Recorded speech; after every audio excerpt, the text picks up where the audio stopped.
She feels like peace, like home, like safety in a world that's constantly loud.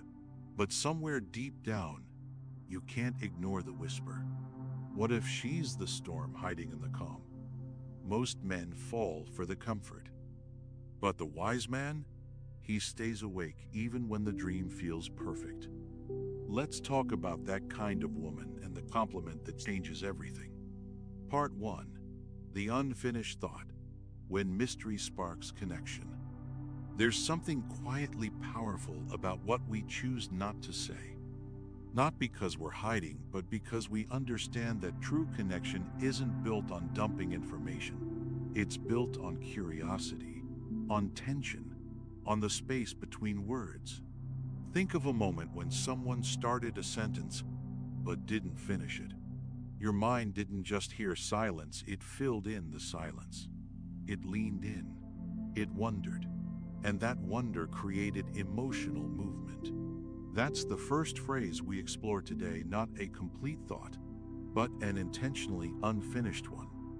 In dating, most men try to impress through complete explanations. They want to prove, explain, clarify, and persuade. But attraction isn't built like that. Attraction breathes in ambiguity. It feeds on layers, and when you give her just enough to be intrigued, she naturally leans in, not because you're forcing her to, but because her brain has to know. Here's what it looks like in practice. Let's say she shares a story about her travels. Instead of replying with predictable admiration, you drop a subtle curveball. You actually remind me of. Never mind. The way you said that, it made me think of something I wasn't expecting. That's interesting. You just did something most people don't even realize. But yeah, doesn't matter. And then you move on. You don't linger. You don't smirk. You don't try to look clever. You treat the unfinished thought like a passing moment, but she won't. Because now, a question has been planted. A mini mystery has entered her awareness. And humans hate open loops. We want resolution. Even more so when that resolution is emotional. But here's where most men ruin it. They make it a performance. They try to be mysterious on purpose, thinking it'll impress her. That's not what we're doing here. This isn't about creating a persona. This is about mastering emotional pacing, knowing when to pause, when to retreat, when to let her feel something unfinished, because that's how chemistry builds. As the Stoic Epictetus once said, it is impossible for a man to learn what he thinks he already knows. In other words, don't hand people conclusions. Give them just enough insight to open a door and let them walk through it. When done right, this unfinished thought becomes an emotional magnet. And when she asks about it later, and she likely will, you don't answer with something shallow. You give her a glimpse of how you perceive her depth, her style, her self-awareness, not her looks. This is how a man stands out in a room full of approval seekers, not by shouting louder, but by leaving silence that echoes. And if you ever wonder when to use this phrase, the timing matters more than the words. Use it when she shares something small but personal, when she laughs unexpectedly, when she pauses to reflect. That's your cue, not to impress but to observe, and to let her feel that observation quietly wrap around her. Because sometimes, it's not the clarity of your compliment that makes it powerful. It's the pause before it, the quiet breath that says, I saw that. And that, more than any line, makes her wonder what else you've noticed. Part 2. Mirroring the masculine. How her words reveal your emotional frame. There's a strange moment that happens in every early connection. You say something, maybe it's light, maybe it's deep, and she pauses. Then she responds in a way that feels almost familiar, like she's reflecting a part of you back to yourself. This isn't just coincidence. It's not just vibing. It's mirroring. And whether she's doing it consciously or not, It reveals everything about how she perceives your presence, and more importantly, how she feels in it. Most men focus on how to make her laugh, impress her, win her approval, but the wise man listens differently. He watches what she reflects, because the way a woman speaks to you, the tone she uses, the openness or edge in her responses, all of it is a mirror of your emotional frame. If you're grounded, calm, and self-respecting, she reflects peace, curiosity, softness.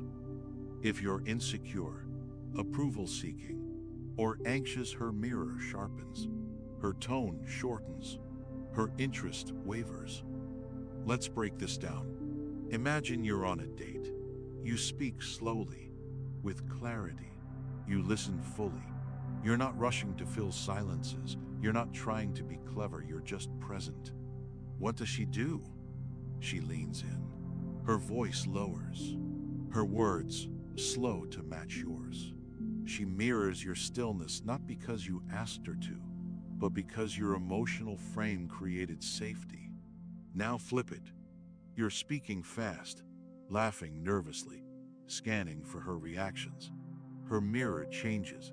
She becomes less present, more performative. Her responses flatten because she doesn't feel led. She feels like she's leading you. The secret isn't to control her, it's to hold your frame. As Marcus Aurelius wrote, you have power over your mind, not outside events. Realize this, and you will find strength. That's what she's responding to: your internal world, not your status, not your style, not even your words, but the space you create between the words. And here's the compliment that changes everything. I feel like there's a side of you most people never get to see. You say this when she's relaxed, when her guard drops, when she lets out a laugh that feels unfiltered or shares a thought that catches you off guard. You don't overplay it. You just notice and name it. Suddenly, she realizes this man isn't just hearing her, he's reading her. Not in a manipulative way, but in a way that says, I'm awake, I'm watching, I'm here. That compliment lingers, not because it flatters her, but because it reflects something back she forgot was even there. You didn't just make her feel seen. You made her feel safe to be seen. That's the rarest compliment of all, not, you're amazing, but you don't have to perform with me. And that's when the mirror becomes clear, not a projection of what she thinks you want, but a reflection of what she's never had. A man who doesn't chase validation. A man who creates stillness. A man who sees without needing to be seen. Let's move on. Part 3. The sweet disruption, when her chaos awakens your clarity. There's a moment some men never forget, the one where she enters your life like a spark in dry grass. She's not always calm, she's not predictable, but there's something about her that makes you pause. Not because she's trouble, but because she makes your stillness feel alive. And that's where this third phrase comes in. A quiet bomb disguised as a compliment. I can't decide if you're trouble or exactly what I need. It's not just clever, it's a paradox. A line that holds tension and mystery in the same breath. And that's exactly why it works. Most compliments make women feel seen. This one makes her feel felt. Because here's the truth most men overlook. Attraction isn't always about comfort. Sometimes, it's about disruption, the kind that shakes loose something inside you and makes you feel again. This phrase says, you're affecting me, and I'm not sure how I feel about it yet. And that kind of uncertainty, that's magnetic. Let's break down why it works. First, it shifts the frame. You're not begging for her approval, you're sharing a personal reaction. It's not about, you're so amazing. It's, you've stirred something in me, and I don't quite have words for it yet. Second, it introduces mystery. By saying you're undecided, You invite her into a story she wants to finish. What kind of trouble are you talking about?